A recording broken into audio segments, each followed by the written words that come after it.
Hola, soy Gabriel León y estás escuchando La Ciencia Pop,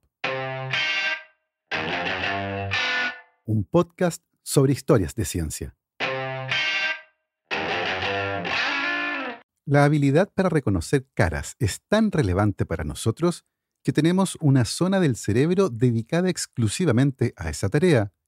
No solo eso, poder diferenciar una cara del paisaje es tan importante que desarrollamos la sorprendente habilidad de ver caras donde no las hay.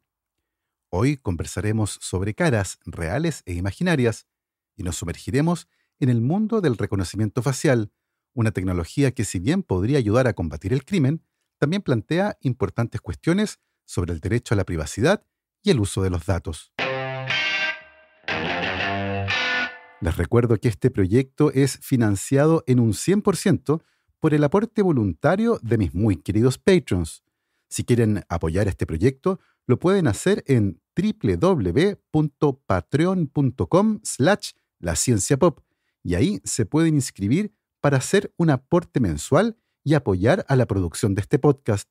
Como siempre, agradezco el apoyo de mis muy queridos patrons: Sandra Marras, María Soledad Neira, Giovanni Rosales, Olivia Artigas, Andrés Cepeda, Sergio y Jorge Pincheira, Sergio Yuri Espinosa, Felipe Abarzúa, Los Rojas Peredo, Mario Vicuña, Ariel Guerrero, Paola Oyarzún, Ronda Butler, Bruno Gisling, Silvana Cartagena y Gabriel Chimino, Natalia Moreno, La Cervecería Intrínseca, Maximiliano Alcayaga, Marjorie Leighton, la familia Poblete Díaz, Gonzalo y Lorenzo San Martín, Andrea Méndez, Guillermo Sebastián y Celeste Acuña, Edu Arnelo, Sofía del Villar, Mr. Corner, Bernie Love, Juan Francisco San Martín, la familia Gutiérrez Jorquera, Daniela Struckhardt, Juan Pablo Cortese, Gail Jewell, Javier Ocaranza, J. Pérez, Matías Ichay, la familia Verdugo Enríquez, Andrés Arias, Martina y Gaspar Fernández, César Antonio Cid, la familia Moya Velázquez, Liliana Guzmán, Carolina Sepúlveda, Pía Pérez y Diego León, Jordi Torras y José Manuel Carballo.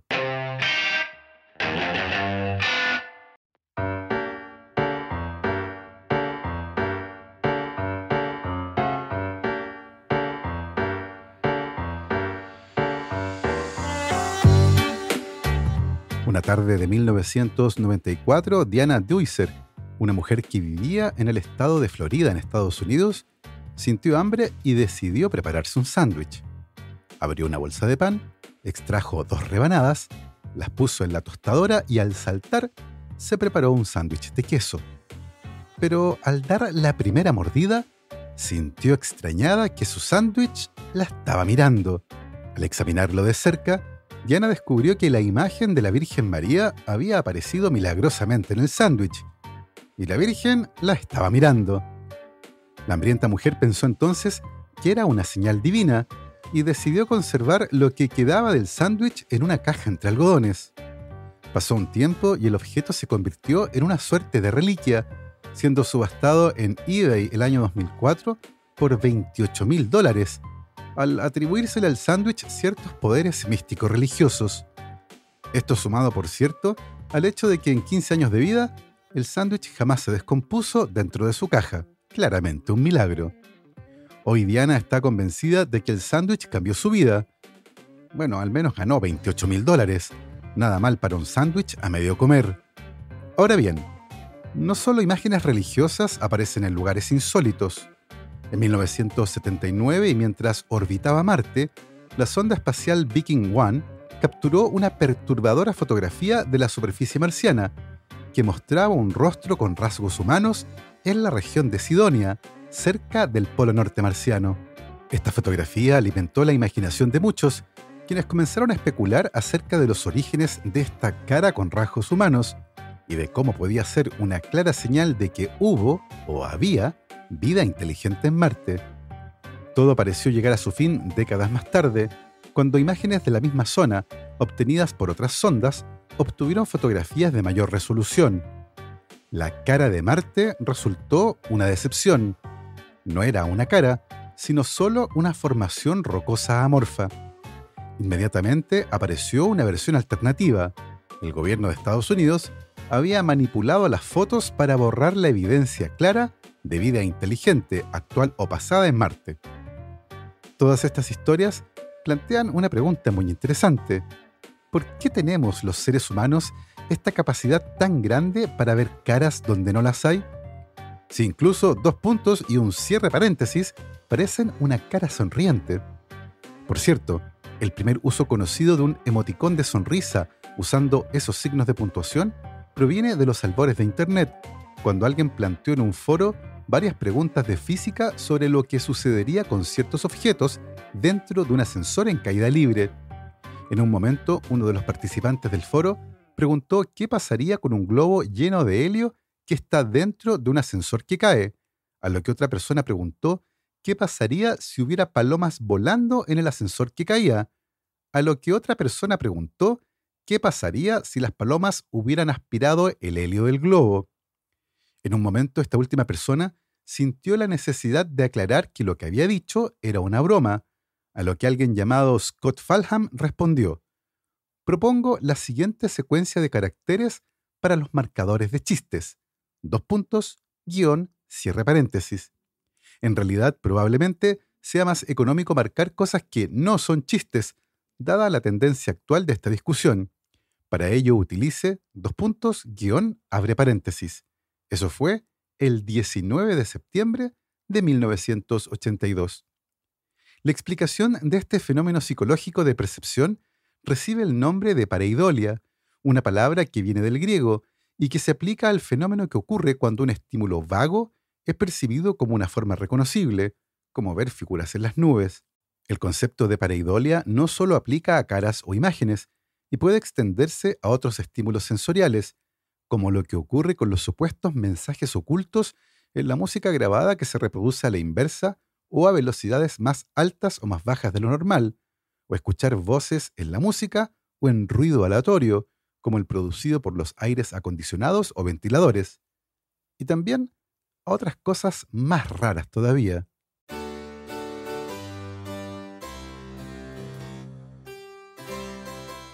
Shonosuke Okamura fue un paleontólogo aficionado japonés que se especializó en el estudio de fósiles poco glamorosos, como invertebrados o algas.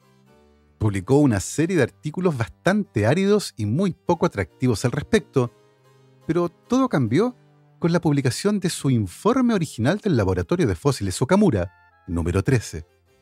Allí Okamura exhibió fotografías de un pato fósil perfectamente conservado de los estratos silúricos de la cordillera de Kitigami. La gracia de este hallazgo es que el pato medía apenas 9 milímetros, aproximadamente el tamaño de una aspirina. Los informes posteriores de Okamura están llenos de fotografías notables de los restos fósiles de todo tipo de mini criaturas. Cada fotografía va acompañada de un diagrama explicativo y descripciones fascinantes en una útil mezcla de japonés e inglés. Okamura describe en esa publicación mini peces, mini reptiles, mini anfibios, mini aves, mini mamíferos y mini plantas. Incluso hay mini dragones, como el Phaedraconus mini orientalis. Cada uno mide menos de 1 centímetro de longitud. La mayoría de ellas representan, explica Okamura, subespecies de especies modernas. Hay mini gorilas, mini camellos, mini perro común y el mayor descubrimiento de Okamura, el mini hombre, el Homo sapiens mini orientalis. Es una larga y meticulosa discusión anatómica, ilustrada con cientos de fotografías en las que describe a nuestros primeros antepasados. El gran problema, como muchos ya se imaginan, es que esas especies no son más que deformidades en la roca o manchas que parecen animales, pero que no son animales. Un paleontólogo de invertebrados llamado Ben Wawori, que tuvo la fortuna de leer el artículo, comentó en un foro que era una de las cosas más divertidas que había leído en su vida, pero que más allá de lo llamativo y curioso del caso, carecía completamente de valor científico. Un foro japonés cuenta que en la década de 1970 Okamura visitó varias veces la Conferencia de Paleontología de Japón y en una ocasión logró presentar sus resultados. Se rumorea en ese foro que en 1978 un anciano paleontólogo que entró en la conferencia de Okamura se enojó tanto que tuvo una crisis hipertensiva. Eventualmente, la Conferencia de Paleontología cambió sus reglas para prohibir que los aficionados presentaran resultados. En cualquier caso, Chonosuke Okamura quedará para siempre en los recuerdos de la ciencia, ya que fue galardonado con el Premio Ig Nobel de Biodiversidad en 1996. Más allá de este curioso caso de pareidolia evolutiva, el reconocimiento de caras asociado a manchas o imágenes parece ser particularmente fuerte, y además ocurre en ambas direcciones. Ya en los años 40 se hablaba de un mal llamado prosopagnosia, que consiste en la incapacidad que presentan algunas personas para reconocer las caras de sus conocidos e incluso la propia. Lo más curioso es que hubo casos de accidentes cerebrovasculares en los que la única consecuencia era la prosopagnosia. El año 2006, un grupo de investigadores de la Universidad de Harvard, liderados por la doctora Doris Tsao, realizó una serie de experimentos que sugieren la presencia en el cerebro de humanos y monos de una pequeña región cortical especializada en el reconocimiento facial, compuesta exclusivamente por neuronas que son selectivamente activadas en respuesta a la exposición a caras y que no responde a otros estímulos. Una pregunta interesante derivada de esto es: ¿por y para qué el cerebro de los primates tendría una zona especializada en esto? Al parecer, desde el punto de vista evolutivo, era de tal importancia el poder reconocer las caras que el cerebro desarrolló una capacidad enorme de dar falsos positivos. Es decir, era mejor confundir una roca con una cara que no ser capaz de ver una cara real, una que eventualmente podía entrañar un posible peligro del cual era mejor huir. Se cree que por razones similares desarrollamos la capacidad de distinguir y diferenciar los estados de ánimo a partir de los rasgos faciales, que de manera subconsciente podrían ser un factor importante de selección natural, ya que permite huir o acercarse a alguien dependiendo de los rasgos de su cara, una señal de alerta que no debe pasarse por alto, sobre todo cuando nos enfrentamos a una cara enfurecida. El reconocimiento de caras es, sin lugar a dudas, una habilidad muy útil para la vida, y de un tiempo a esta parte se han estado desarrollando varias herramientas tecnológicas que podrían cambiar la forma en que reconocemos una cara, tecnologías que esconden importantes consecuencias para todos, vinculadas con la privacidad de nuestros datos más sensibles. La tecnología de reconocimiento facial permite identificar o verificar la identidad de una persona a través de su rostro y ha sido objeto de investigación desde hace décadas. Los primeros esfuerzos en esta área se remontan al año 1960, cuando los científicos comenzaron a explorar métodos para automatizar el reconocimiento de rostros en imágenes. Estos primeros esfuerzos se basaban en la medición precisa de ciertas partes de la cara, como la distancia entre las pupilas, el largo y ancho del rostro, el tipo de línea de pelo, el tamaño de las cejas, la posición relativa de ojos, nariz y boca y muchas otras.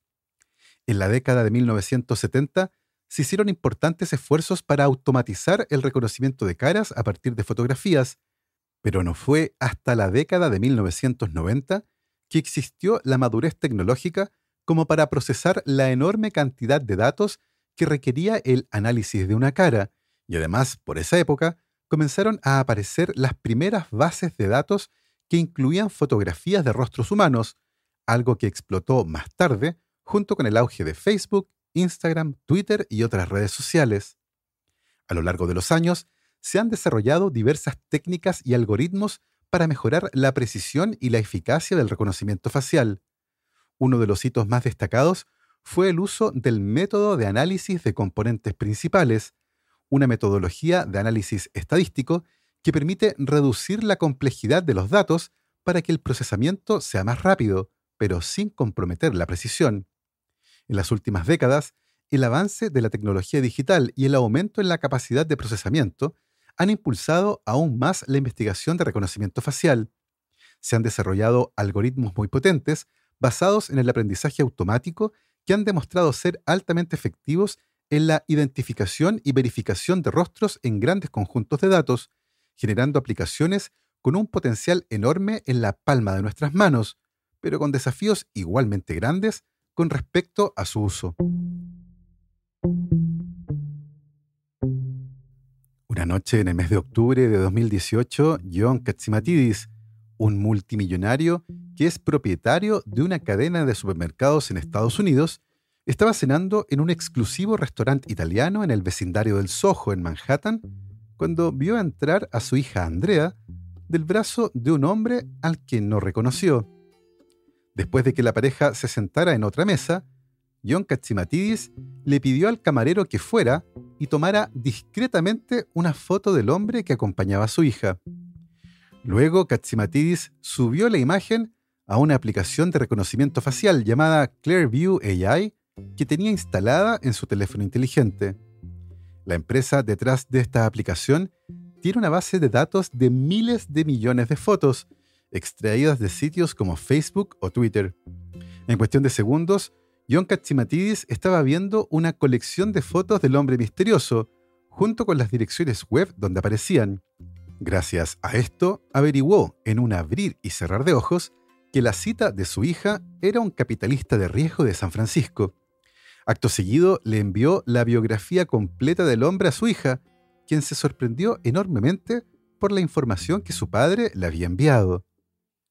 La aplicación Clearview era desconocida para el público general hasta enero de 2020, cuando el periódico The New York Times informó que la empresa había desarrollado un sistema de reconocimiento facial tan innovador y que estaba siendo utilizado por cientos de agencias de aplicación de la ley alrededor del mundo. La compañía enfrentó rápidamente una reacción negativa en múltiples frentes. Facebook, Google y otros gigantes tecnológicos enviaron cartas para que la compañía dejara de usar la información de los usuarios en sus plataformas. Se presentaron demandas en varios estados y el fiscal general de New Jersey emitió una moratoria contra la aplicación en ese estado. En respuesta a las críticas, Clearview publicó un código de conducta, enfatizando en una carta que su tecnología estaba disponible solo para agencias de aplicación de la ley y selectos profesionales de seguridad, para usarla como una herramienta de investigación. La publicación agregó: reconocemos que las herramientas poderosas siempre tienen el potencial de ser abusadas, independientemente de quién las esté utilizando, y tomamos esta amenaza muy en serio. En consecuencia, la aplicación Clearview tiene salvaguardas incorporadas para garantizar que estos profesionales capacitados solo la utilicen para sus propósitos previstos: ayudar a identificar a los supuestos perpetradores o víctimas de un crimen. Sin embargo, la investigación del New York Times identificó a varias personas con acceso activo a la tecnología de Clearview que no son funcionarios de aplicación de la ley ni trabajan en seguridad. Y durante más de un año antes de que la empresa se convirtiera en objeto de escrutinio público, la aplicación había sido utilizada libremente por los inversores, clientes y amigos de la empresa.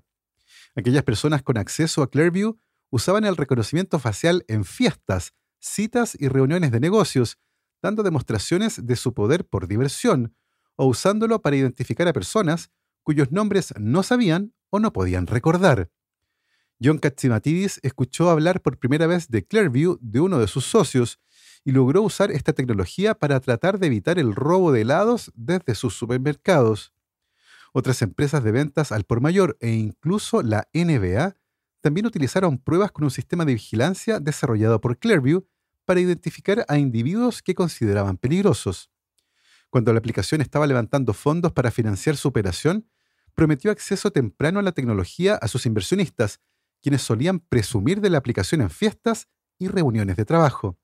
Un poco antes de que apareciera el reportaje en The New York Times, el actor Ashton Kutcher, convertido en capitalista de riesgo, describió una aplicación muy similar a Clearview durante un programa en YouTube llamado Hot Ones, en la que los invitados son entrevistados mientras comen alitas de pollo picantes. Tengo una aplicación en mi teléfono en este momento. Es una versión beta. Es una aplicación de reconocimiento facial y puedo sostenerla frente a la cara de cualquiera aquí y encontrar exactamente quién eres, qué cuentas tienes en Internet y cómo luces. Es aterrador. Los creadores de Clearview han insistido en que no están haciendo nada malo, que su aplicación simplemente replica lo que hacen otros motores de búsqueda, pero en lugar de permitir que los usuarios de Internet busquen imágenes públicas de personas usando su nombre, como se puede hacer actualmente en Google, pueden hacerlo cargando una imagen de su rostro. Lo cierto es que, por ahora, es un poder que Clearview controla y puede distribuir a su antojo. En octubre de 2019, la empresa le pidió a Nicholas Casimatis, un experto en inteligencia artificial, que ayudara a realizar una prueba de precisión interna. La prueba consistió en enviar los rostros de 834 legisladores federales y estatales de Estados Unidos, y los algoritmos de Clearview identificaron con precisión a cada uno de los políticos. Casimatis conservó la aplicación de Clearview en su teléfono después de este experimento y declaró que desde entonces había realizado docenas de pruebas en personas usando imágenes tomadas en movimiento, en bares llenos de humo o incluso en lugares oscuros. Cada vez funcionó a la perfección y para él es como hacer un truco de magia que las personas que están cerca disfrutan y encuentran divertido. Como ocurre tantas veces en casos como este, el problema no es la tecnología en sí, sino que sus usos, el acceso, la ausencia de consentimiento y el control de las bases de datos. Así, el uso generalizado de esta tecnología plantea desafíos éticos y legales, especialmente en lo que respecta a la recopilación y uso de datos biométricos sin el consentimiento de las personas. Existen preocupaciones sobre el potencial uso indebido del reconocimiento facial por parte de gobiernos y empresas para la vigilancia masiva y el seguimiento de personas sin su conocimiento, personas que además pueden no ser sujetos de ningún tipo de investigación y sencillamente estar en el radar de las autoridades por sus vínculos con grupos que, sin necesariamente estar involucrados en actividades delictivas, podrían ser calificados como de interés por parte de entes gubernamentales. Esto incluye a periodistas, activistas, líderes sindicales o figuras públicas. Además, la precisión de muchos algoritmos de reconocimiento facial ha sido cuestionada, especialmente en lo que respecta a su capacidad para identificar de manera correcta a personas de diferentes etnias, edades y sexos. En respuesta a estas preocupaciones, se han propuesto diversas regulaciones y políticas para el control del uso del reconocimiento facial y proteger así los derechos individuales. Sin embargo, la discusión sobre la ética y la privacidad en torno a esta tecnología sigue siendo un tema de debate activo en la sociedad y la comunidad científica. En mayo de 2022, el Organismo de Control de la Privacidad del Reino Unido, la Oficina del Comisionado de Información, ordenó a Clearview que eliminara todos los datos pertenecientes a reconocimiento facial vinculados con residentes de ese país. Además, la misma agencia multó a Clearview con 7,5 millones de libras esterlinas por no cumplir con las leyes de protección de datos del Reino Unido. Esta multa fue la cuarta de su tipo impuesta a la empresa, después de multas similares emitidas por Australia, Francia e Italia. Una cosa interesante de todo esto es que, según la periodista Kashmir Hill, que fue la primera en cubrir la noticia sobre Clearview en el New York Times, la empresa no hizo ninguna revolución tecnológica, sino que sencillamente cruzó una línea ética que las grandes empresas como Google y Facebook se habían propuesto no cruzar, es decir, desarrollar una aplicación en la que se pueda tomar una foto de un completo extraño y luego descubrir quién es. ¿Qué tan buenas son estas aplicaciones? Bueno, mientras preparaba este episodio, usé una fotografía mía en un sitio que se llama PimEyes, que tiene una versión gratuita que muestra los resultados globales de una búsqueda, pero sin entregar más información, a no ser que uno esté dispuesto a pagar. En mi caso, absolutamente todas las imágenes que el sitio arrojó como respuesta eran mías, un 100% de certeza, y eso que para la búsqueda usé una foto mía que tomé hace varios años con poca luz y en la que aparezco con la cabeza afeitada. La discusión, en cualquier caso, está lejos de terminarse, ya que para muchos se trata de una herramienta que podría ayudar a reducir el crimen y que debe regularse mejor, pero no prohibirse. Y esa discusión estalló con fuerza hace algunas semanas en Alemania, cuando luego de más de 30 años de búsqueda, fue detenida por las autoridades una fugitiva conocida como Daniela Klette, de 65 años, y que formó parte de la facción del Ejército Rojo o RAF, también conocida como la pandilla de Baader-Meinhof. Su detención, luego de tanto tiempo, fue posible gracias a una herramienta de reconocimiento facial y a un grupo de capoeira.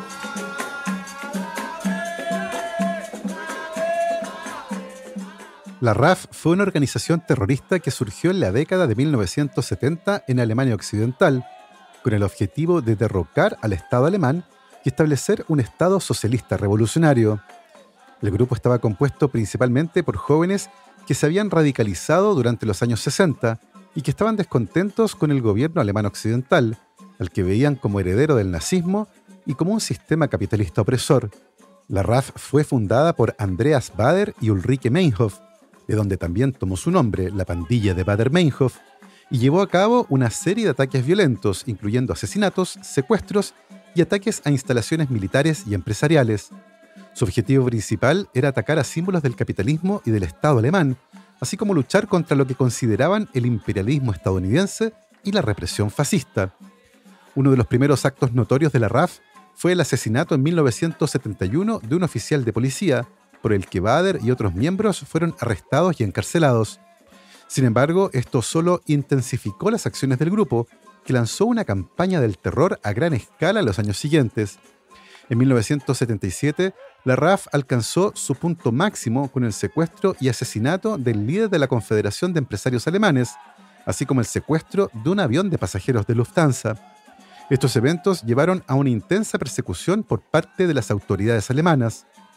A lo largo de los años, la RAF sufrió bajas significativas debido a arrestos y muertes en enfrentamientos con la policía, y finalmente, en 1998, la RAF anunció su disolución después de décadas de actividad violenta que dejaron un saldo de más de 30 personas muertas, incluyendo a miembros del grupo, policías y civiles. Daniela Klette había sido identificada por las autoridades alemanas como parte de la RAF y estaba involucrada en varios ataques perpetrados por el grupo.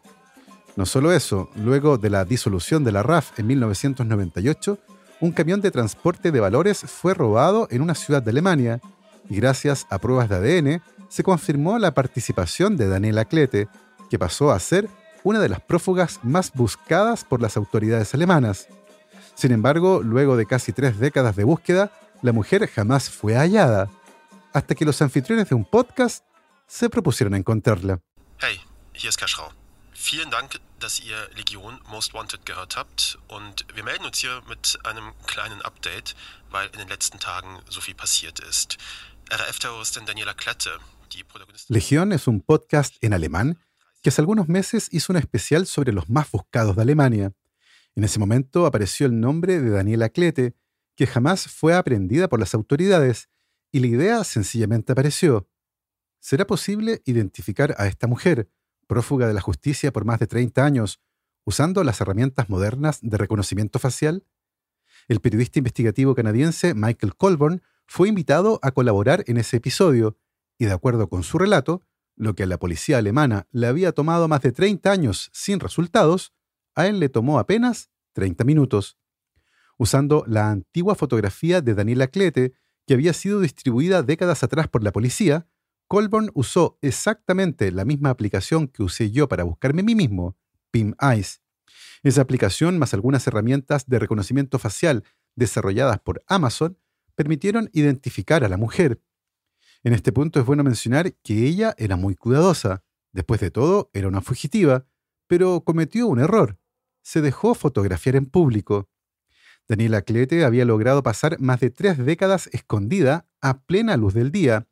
Vivía en un barrio de clase media en el corazón de Berlín y daba clases particulares de matemáticas y alemán a los alumnos de las escuelas del barrio. La mayoría de los vecinos la conocía como la dueña de Malaika, una perra que en alguna ocasión atacó a otro perro. Cuando el dueño del perro atacado le pidió sus datos para hacer los arreglos con el veterinario, ella se negó a dárselos. Quienes sabían su nombre la conocían como Claudia Ivonne, una mujer muy involucrada en un centro cultural brasileño de su barrio, donde practicaba capoeira, un arte marcial afro-brasileño que combina la danza y la lucha. Hay evidencia fotográfica de que viajó a Brasil con su grupo de danza usando un pasaporte italiano falsificado. Los miembros del grupo que viajaron con ella la recuerdan como amistosa y amable, pero muy callada. Se cree que el descubrimiento de fotografías de ella con su grupo de capoeira en el Carnaval Anual de las Culturas de Berlín, sonriendo, lanzando pétalos de flores al aire y usando un pañuelo blanco en la cabeza, fueron las que llevaron a su identificación y arresto. La policía aún no ha confirmado el vínculo entre el arresto y la información aparecida en el podcast, pero todo apunta a que hay una conexión, y hasta ahora la policía solo se ha referido a un aviso anónimo recibido en noviembre de 2023. Cuando los periodistas quisieron saber más al respecto, la respuesta fue que debido a las normativas relacionadas con las tácticas de investigación, no podían revelar cómo rastrearon a Daniela Klette. Una cosa interesante es que, debido a las estrictas leyes de privacidad que rigen en Alemania, la policía no puede usar herramientas de reconocimiento facial, y en su lugar se basan en bosquejos realizados por artistas forenses. Esto ha provocado una gran polémica en ese país, ya que muchos consideran que la tecnología podría permitir avanzar de manera más acelerada en muchas investigaciones, protegiendo de esta forma a los ciudadanos alemanes de prófugos potencialmente peligrosos. Hay que decir que si bien Daniela Klette ya no participaba en actividades delictivas, tenía en su casa una pistola automática, un rifle Kalashnikov y un mortero antitanques, por lo que sus vecinos tuvieron que ser evacuados mientras la policía incautaba ese armamento. La discusión con respecto al uso de esta tecnología está en pleno desarrollo. Desde el año 2014, el gobierno chino ha sido acusado por varias organizaciones, incluyendo la Human Rights Watch, de someter a los uigures, una minoría étnica musulmana que vive en el norte del país, a una persecución generalizada usando herramientas de reconocimiento facial, lo que incluye herramientas de control de población como la esterilización forzada y la detención de al menos 1 millón de uigures que han sido enviados a campos de entrenamiento. El gobierno chino ha declarado que estos campos sirven para prevenir el separatismo, luchar contra el terrorismo y brindar capacitación vocal a los uigures. Varios académicos, organizaciones de derechos humanos y gobiernos consideran que los abusos perpetrados contra este grupo se enmarcan en crímenes de lesa humanidad o incluso genocidio.